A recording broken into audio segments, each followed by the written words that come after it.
Hello everyone. So today I promised that I was going to open up the journals. And let's start with the first one. December 26, 1996. Let's read what I wrote 25 years ago. It says, I'm only 19 years old, but I truly feel that I'm a 40-year-old person. I feel like a person who has lived many, many lives. It's December of 96 and it has been a tough month and it's not even over. Very wacky first month. I did read the entry before I did the video. And this entry, the reason why I started writing in my journal is because I was dating my very first boyfriend ever. Let's call him JJ. And JJ and I have been dating for about almost going on 3 years by this time. I was 17. I had just entered college. And JJ was just awesome for me. 6'7", tall and lean and black as night. Oh, I love black men. I do.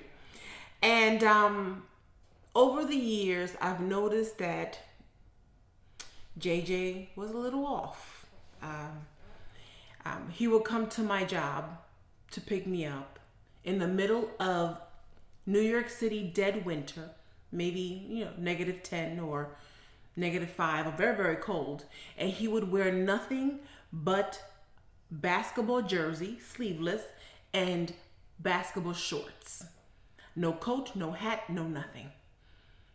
And of course, his sneakers. And I'm like, JJ, it's really cold. And he's like, I don't feel it because I'm God. I'm just like, oh, okay. And then over the years, I realized that there is a mental illness going on. One day, his grandmother died. That was his love. The love of his life was his grandmother. His mom passed away years before.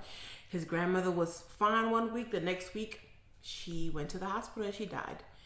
And that was the end of JJ. In other words, I couldn't find him. And that's the reason why I wrote my first entry. I couldn't find him for like 5-7 days.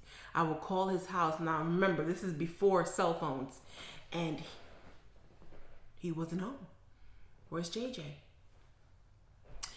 Long story short, I find him in the hospital in Brooklyn, Brownsville.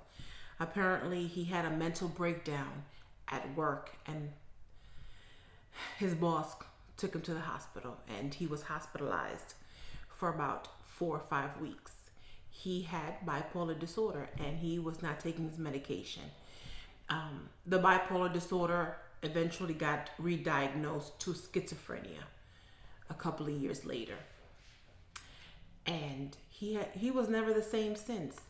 And I was reading the narrative of the story and I was just like, wow, I was so naive.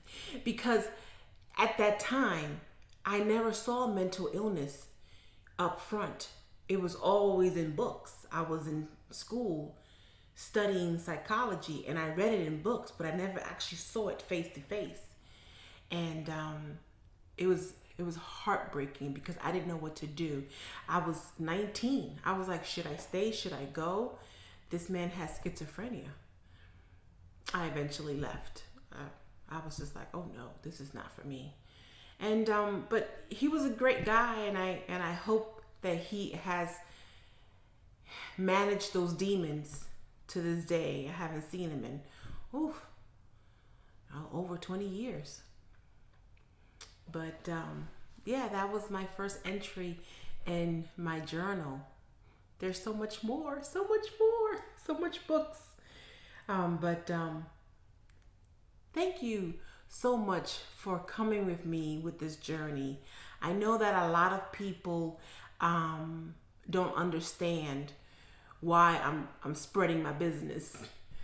But the reason why I'm spreading my business is because I want to control my own narrative. I want to control my own story. And that's how I can do this. It's my story. And everybody has one. Have a nice day.